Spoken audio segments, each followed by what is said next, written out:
Halo, pada video kali ini saya akan membahas cara kerja CPU profiling di Go.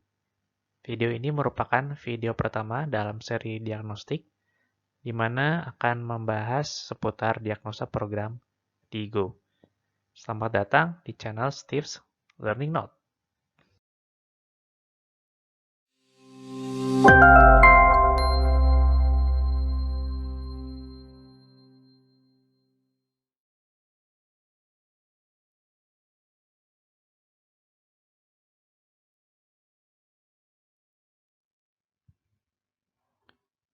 Kita mulai dari sedikit penjelasan mengenai 3P, yaitu profiling, profiler, dan profile.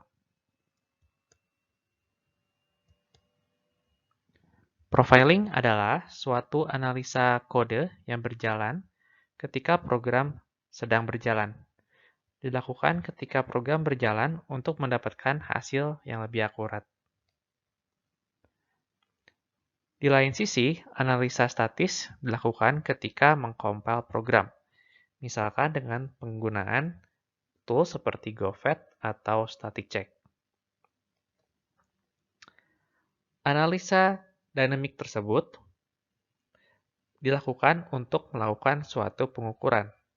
Dalam CPU profiling, yang diukur adalah penggunaan CPU time dari suatu fungsi.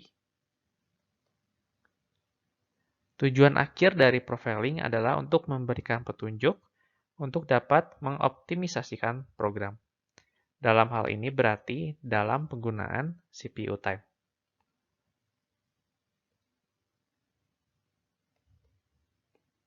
Profiler adalah tools yang menginstrumentasikan kegiatan profiling, di mana suatu code ditambahkan atau diaktifkan untuk melakukan profiling tersebut. Di Go, pintu utama dari profiling ada dalam package runtime pprof, di mana package tersebut merupakan hasil porting dari performance tools Google bernama gperftools yang ditulis dalam C++. Dan jenis profiling yang dilakukan di Go adalah berbasis sampel. Profile adalah kumpulan dari urutan pemanggilan fungsi yang diakibatkan oleh suatu event. Misalkan, ketika terjadi suatu alokasi memori, ataupun ketika terjadi suatu panik, dan lain sebagainya. Ini adalah flowchart gambaran besar dari CPU profiling. Dalam slide-slide berikutnya, kita akan melihat apa saja yang dilakukan ketika menggunakan CPU profiling. Ketika menggunakan CPU profiling, dengan menggunakan function stat CPU profile,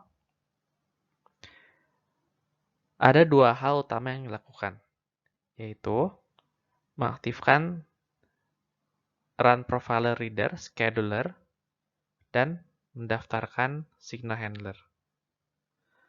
Mari kita bahas dari yang sebelah kanan. Pada sesi ini kita akan membahas tentang IPC, signal, dan handler. IPC atau kepanjangan dari Inter-Process Communication. Dalam suatu sistem, terdapat proses yang berjalan secara mandiri atau independent process. Artinya, proses ini tidak dapat mempengaruhi proses lain dan proses lain tidak dapat mempengaruhi proses ini. Di sisi lain, ada proses-proses yang saling bekerja sama.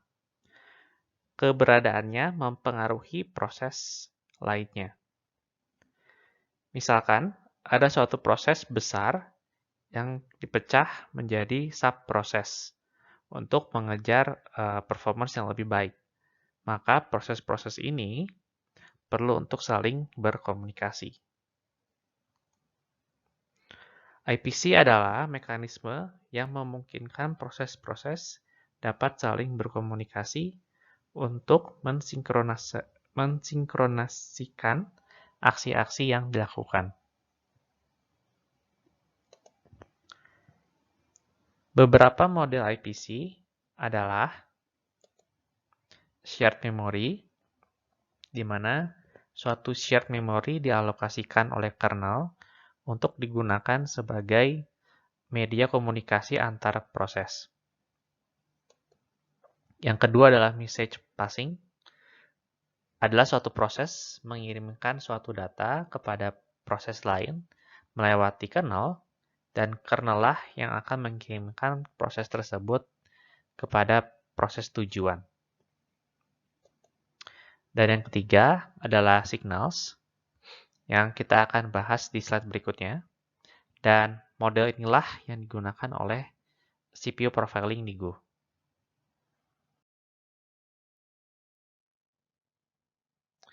Sinyal adalah mekanisme IPC dalam Unix untuk mengindikasikan bahwa suatu event telah terjadi.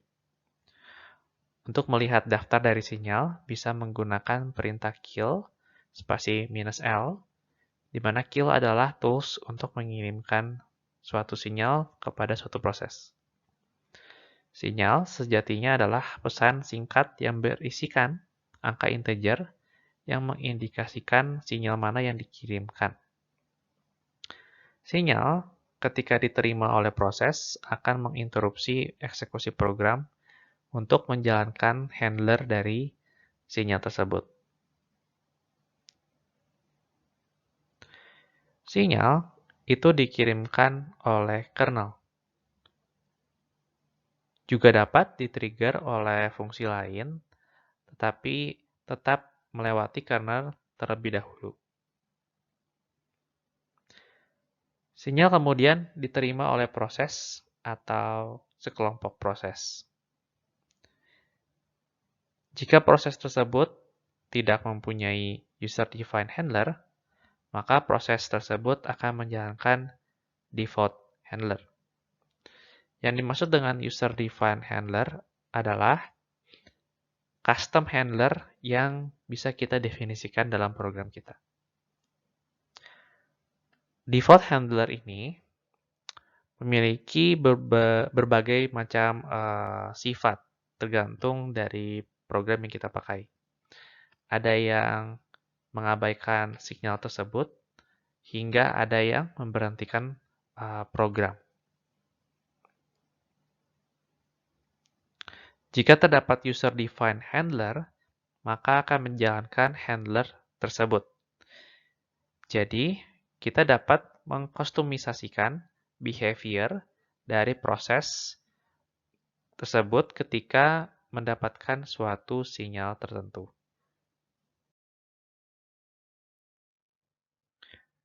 Di sini saya mempersiapkan suatu demo sederhana.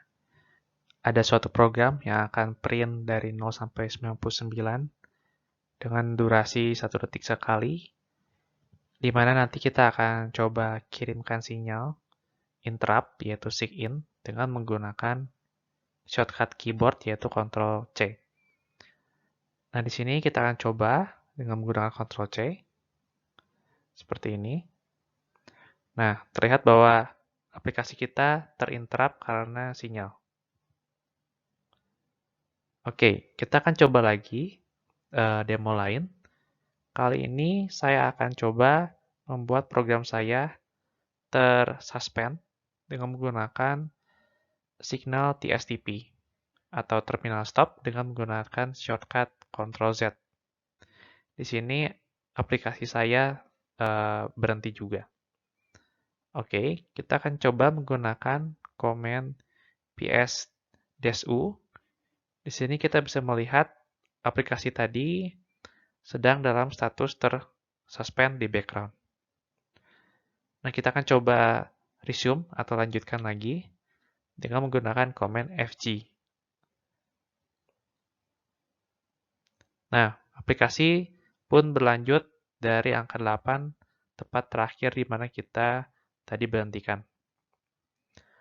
Ini adalah demo di mana aplikasi kita menerima sinyal dan akan diterima dengan default signal handler dari Go. Karena di sini kita tidak membuat user define sinyal handler.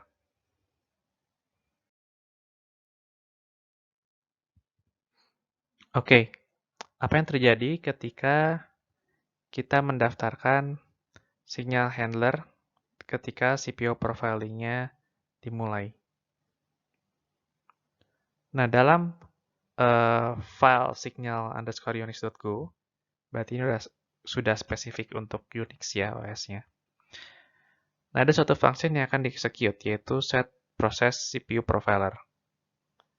Di mana inti dari function ini, dia akan meregister suatu signal handler dengan nama sighandler ketika proses mendapatkan signal sigprof. Sighandler ini berfungsi untuk mengambil backtrace atau stack trace. Nah, karena sifat dari sinyal ketika didapatkan oleh suatu proses itu adalah menginterupsi, oleh karena itu, ketika interupsi itu berlangsung, kita bisa mendapati fungsi mana yang ketika itu sedang dieksekusi. Kemudian, backtrace tersebut akan ditulis ke dalam suatu buffer. Jika kalian berminat untuk mempelajari lebih jauh mengenai bagaimana cara Go mengambil backtrace atau stack trace, dapat dipelajari di file traceback.go yang ini.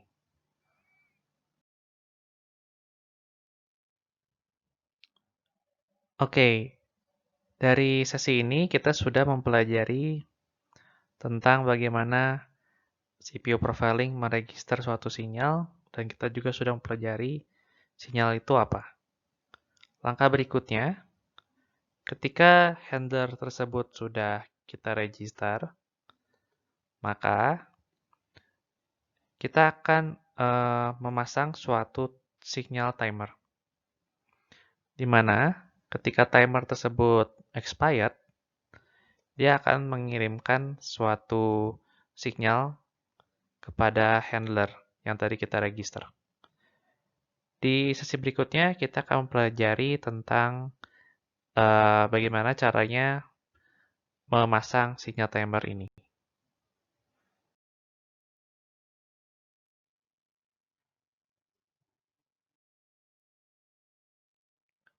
Set timer dan sigprof. Set timer adalah suatu sistem call yang bertujuan untuk memasang timer yang akan expired di waktu yang akan datang. Suatu sinyal akan dikirimkan sebagai penanda bahwa timer tersebut sudah selesai. Nah, ini adalah API dari set timer tersebut. Di mana di sini kita bisa memberikan jenis timer yang kita inginkan. Dan kemudian kita bisa berikan juga setting dari timer yang kita mau berikan.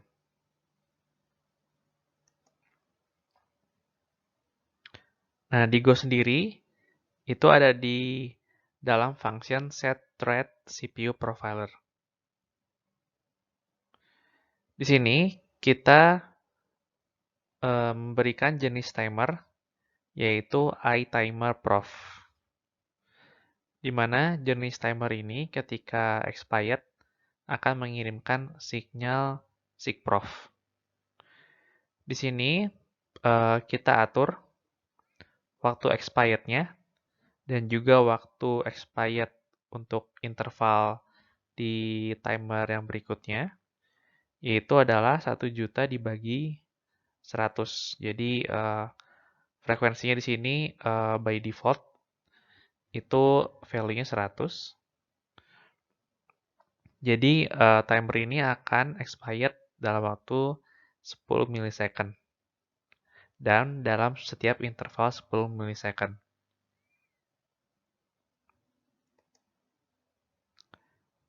Nah, Timer dari sinyal sigprof ini, dia akan berkurang ketika ada penggunaan dalam user CPU atau sistem CPU time.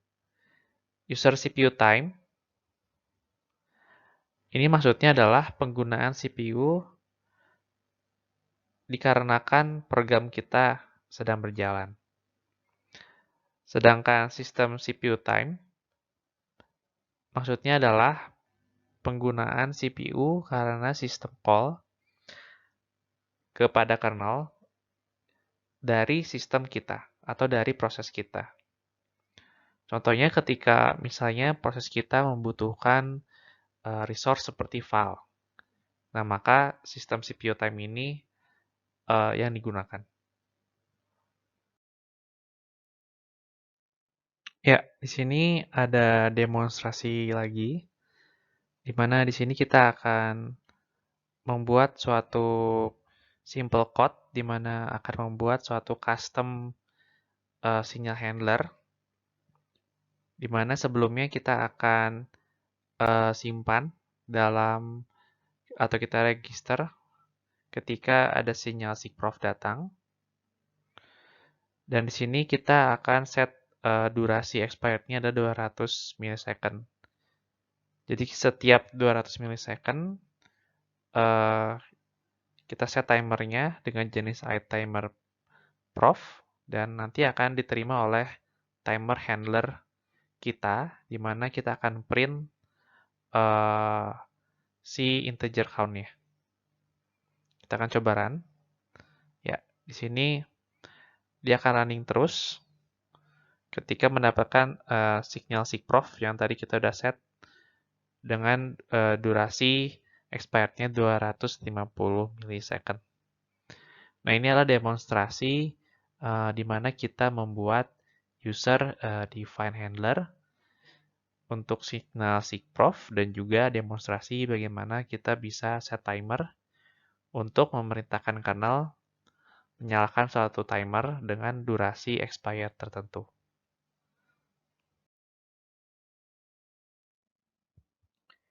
Dalam sesi ini, kita sudah membahas bagaimana menggunakan set timer untuk mendapatkan signal sigprof yang akan diterima oleh user defined handler, di mana timer ini akan expired 10 millisecond sekali atau 100 kali dalam 1 detik. Di sesi berikutnya, kita akan membahas tentang bagaimana handler menyimpan data sample profiling dalam sebuah ring buffer.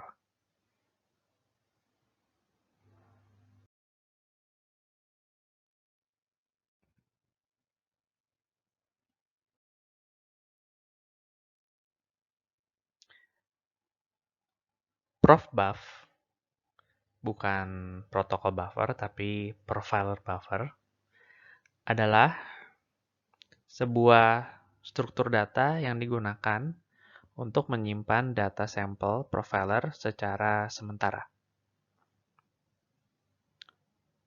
Profbuf ini adalah sebuah ring buffer. Artinya indeks terakhir tail-nya akan berhubungan dengan indeks pertama, head-nya.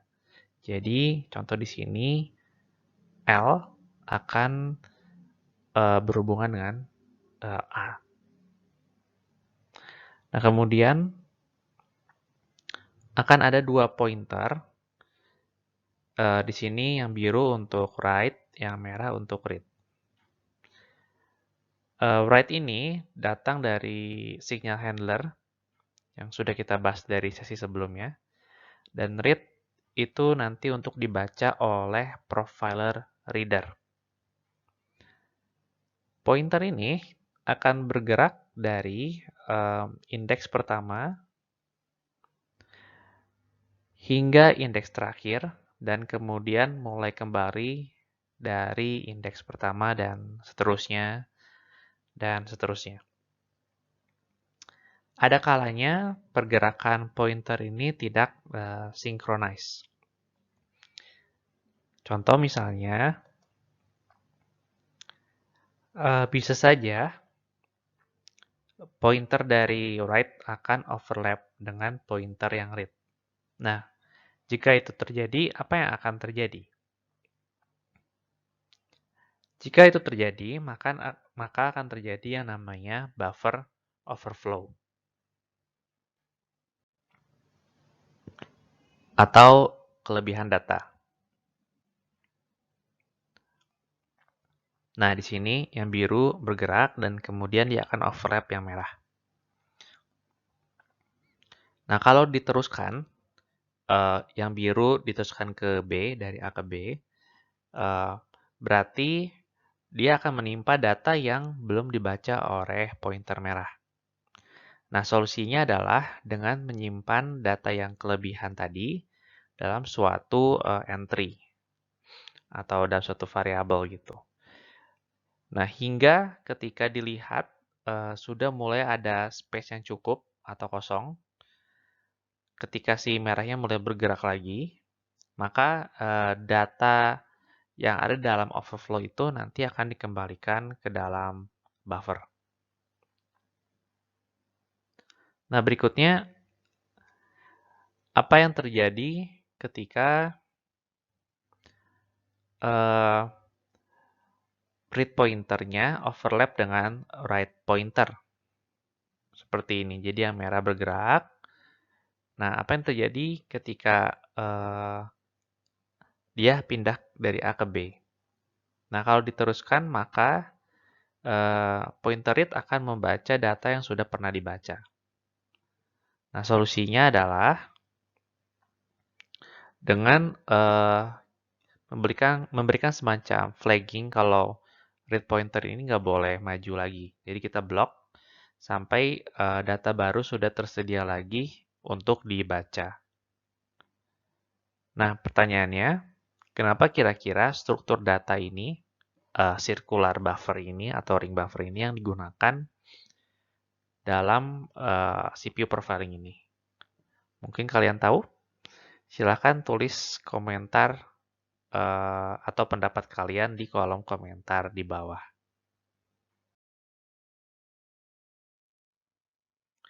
Pada sesi ini kita sudah membahas bagaimana cara menulis sampel CPU profiling ke dalam ring buffer. Di sesi berikutnya kita akan membahas bagaimana profiler reader ini membaca CPU profiling dari ring buffer dan yang nantinya akan diubah bentuknya ke dalam bentuk protokol buffer.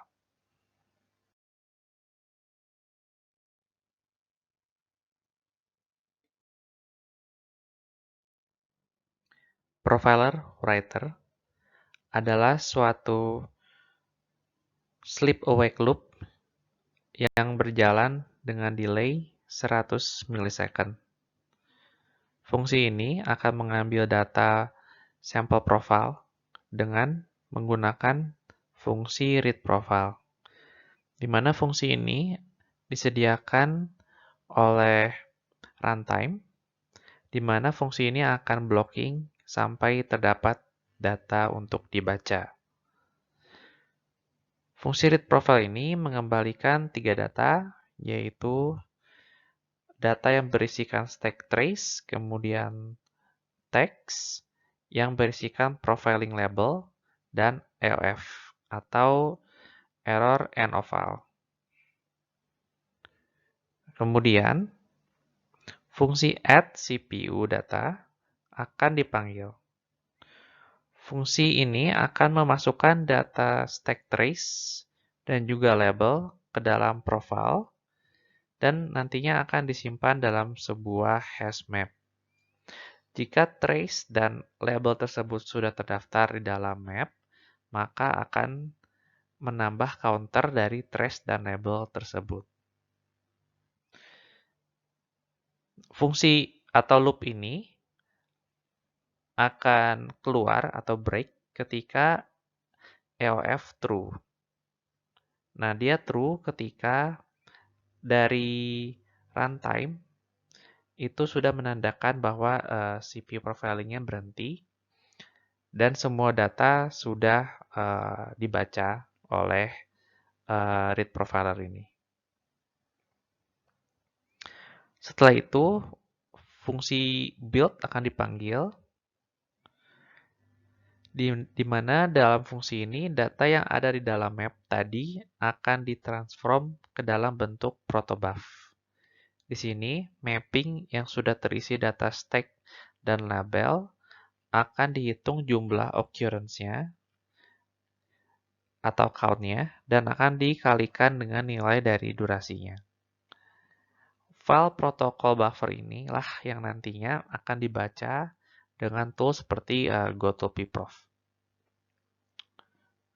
Sebuah sinyal CPU dan akan dikirimkan sebagai penanda bahwa proses reading dan transformasi sudah selesai. Ketika kita memberhentikan CPU profiling, maka proses tersebut akan tertahan hingga mendapatkan sinyal CPU dan ini.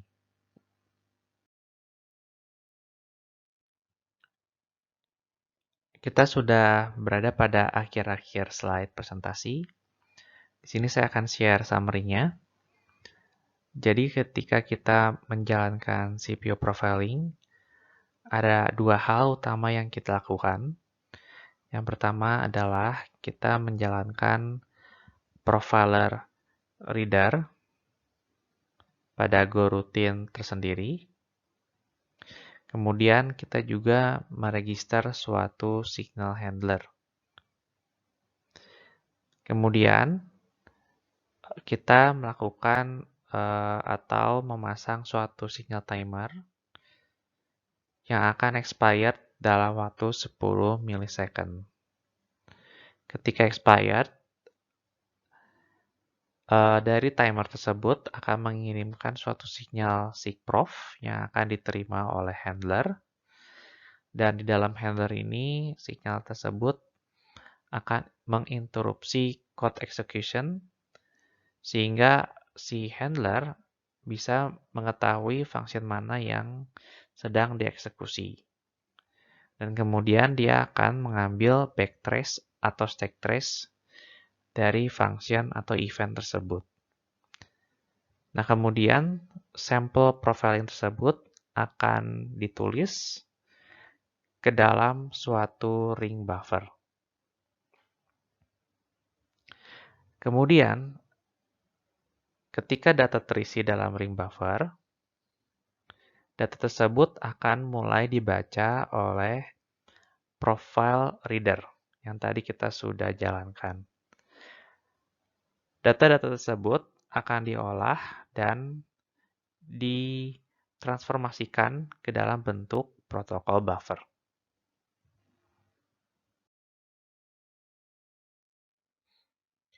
Ini adalah link referensi dari apa yang saya pelajari. Seperti biasa, saya akan tulis di kolom deskripsi. Oke, terima kasih untuk waktunya. Kalian sudah mau menonton video ini. Jika kalian suka, silakan klik tombol like. Kalau tidak suka, silakan klik tombol dislike. Kalau kalian punya pertanyaan, ingin membahas sesuatu, silakan tulis di kolom komentar. Kalau kalian merasa video ini berguna, silakan share ke teman-teman kalian. Sampai jumpa di video berikutnya.